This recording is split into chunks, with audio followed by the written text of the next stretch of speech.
A medic? What are you going to do? Put a band-aid on the target. The laughter from the assembled SEALs was sharp and dismissive, echoing across the high desert firing range.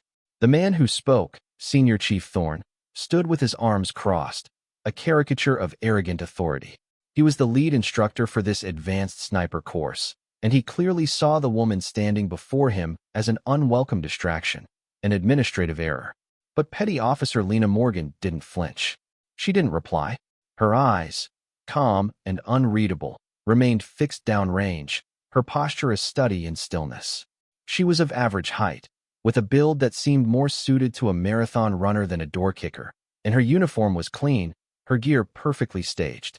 Her silence was a void into which Thorne's condescension disappeared without a trace. From the observation tower 50 yards away, Master Chief Sullivan watched, his gaze narrowed. He didn't see a medic. He saw the way her feet were planted, a shooter's stance. He saw the subtle, practiced economy of her movements. And he knew, if you believe competence is the only rank that matters, type proven below. Thorne, however, was not a man who appreciated silence. He saw it as weakness, an invitation to press his advantage. Look, I don't know who you know in admin, petty officer, he sneered, the rank dripping with sarcasm. But this is the big leagues. We're qualifying on the new M210 platform today. These are Tier 1 assets. We don't have time for a diversity and inclusion field trip. So why don't you go back to the aid station and make sure the Motrin is stocked? A few more nervous chuckles rippled through the candidates. Men who had survived the world's most grueling selection process, yet were still intimidated by Thorne's bluster. They saw a woman on a line typically reserved for the most hardened operators and made the same lazy assumption. They saw a medic, a support role, and their minds drew a firm, uncrossable line. But Morgan's focus never wavered. Her hands moved with a quiet, methodical grace, checking the torque on her scope rings, confirming the seating of her magazine. There was no wasted energy, no hesitation. Her calm was not passive, it was predatory. It was the absolute stillness of a professional in their element, a silence so profound it began to feel louder and more unnerving than all of Thorne's empty noise.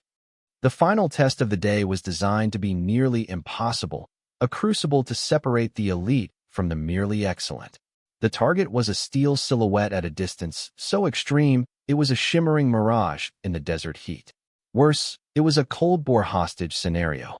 The first shot, from a clean, cold barrel, had to strike a 3-inch circle representing the threat, positioned just beside the hostage plate. A miss by even a fraction of an inch would mean failure. The wind was a living thing, a treacherous, shifting current that gusted and swirled through the canyon. One by one, the SEALs, some of the finest marksmen in the world, took their shots. Curses were muttered as rounds drifted wide, striking the hostage plate or missing entirely. The conditions were brutal. Finally, it was Morgan's turn. She lay down behind the rifle, her body seeming to merge with the earth. She didn't rush. She closed her eyes for a moment, simply feeling the wind on her face.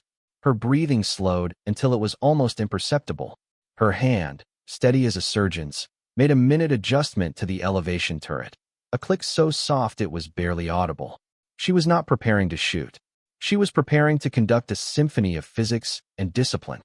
Then, her world narrowed to 3 things: the reticle, the target, and her breath. The crosshairs settled. She exhaled, slowly, letting the air out until her lungs were a calm, empty space. In that moment of perfect equilibrium, between heartbeats, her finger pressed the trigger. The crack of the rifle was surgical, a single, sharp report that sliced through the tension. For a long second, there was only the sound of the wind and the faint, high-pitched whistle of the bullet crossing the vast distance. Then, a clear, ringing ping echoed back from the target.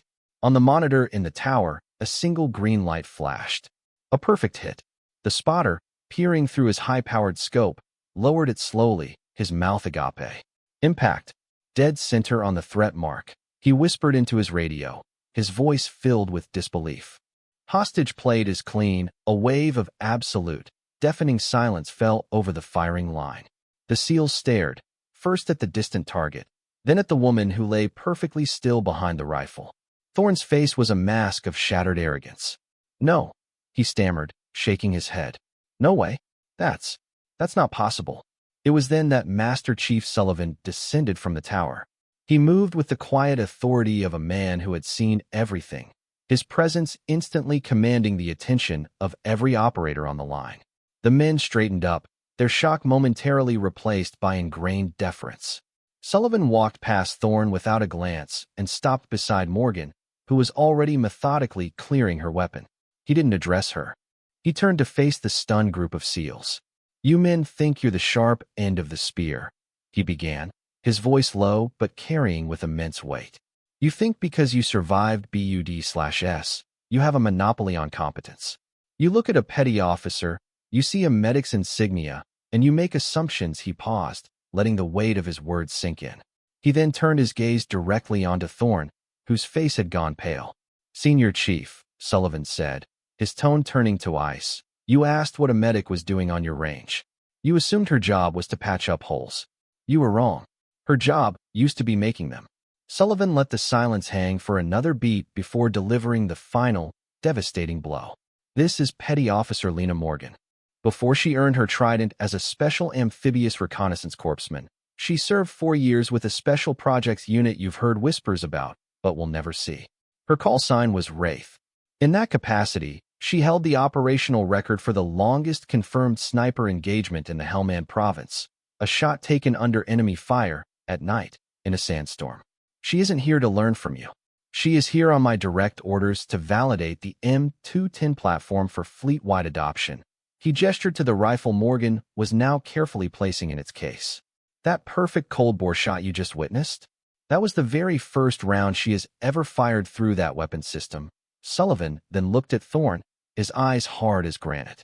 "You will address her as Petty Officer or Ma'am, and you will show the respect her competence has earned. Your assumptions, Senior Chief, are a liability this command cannot afford. Now, apologize to the Petty Officer." The story of the medic's shot spread through the naval special warfare community not like wildfire, but like a pressure wave, silent, powerful, and undeniable. On secure forums and in hushed conversations in team rooms from Coronado to Virginia Beach, the legend grew. They spoke of her impossible calm, the surgical precision of the round, and the epic humbling of a famously arrogant instructor. Senior Chief Thorne, to his credit, was transformed. The next day, he found Morgan not on the range, but in the armory, meticulously cleaning the M210. There were no other SEALs around, no audience. "Ma'am," he said, his voice quiet, stripped of all its former bluster. "I was unprofessional. I was ignorant. I was wrong." He paused, swallowing his pride. "That wind, Red. I've been shooting in this canyon for 10 years, and I've never seen anyone judge it that perfectly. Can you show me what you saw?" Morgan looked up from her work, her expression unchanged. She simply nodded. "It's not about seeing," she said, her voice soft. "It's about listening and doing the math." That afternoon, a quiet professional with a medic's insignia on her collar began teaching a master class in humility and precision to a man who thought he had nothing left to learn. Morgan shared her knowledge without ego or condescension, explaining the intricate formulas for calculating spin drift, the subtle signs of a thermal updraft, the discipline of breath control. She spoke of legacy, not as something you achieve, but as a standard you pass on. The SEALs who had laughed now watched in reverent silence, their respect for her growing with every quiet correction and piece of expert advice she offered. Later that week, someone retrieved the spent brass casing from her perfect shot. It was polished and mounted on a simple wooden plaque that was hung in the main briefing room of the sniper school. Below the gleaming brass, a small plate was engraved with a new motto, a direct quote from Master Chief Sullivan's debrief. "Assumptions are a liability. Competence is the only caliber that matters." A year later, the culture at the Advanced Sniper course had fundamentally shifted. Senior Chief Thorne was now regarded as one of its most effective and respected instructors, known for his relentless focus on humility and his signature opening brief to every new class. "Leave your ego and your assumptions at the door. The only thing that speaks for you on this range is the impact on the steel." The legend of Petty Officer Morgan, the Wraith, had become institutional folklore, a mandatory story told to every candidate to teach them that expertise wears many uniforms and that true strength is found in quiet competence, not loud proclamations. The M210 rifle platform, officially adopted, was known throughout the teams by its unofficial designation, the Morgan. It was a name that signified precision, reliability, and the humbling power of proven skill. Her single, silent action had done more to reshape the mindset of those elite warriors than 1,000 lectures ever could. True legacy is not a list of accomplishments recorded in a file.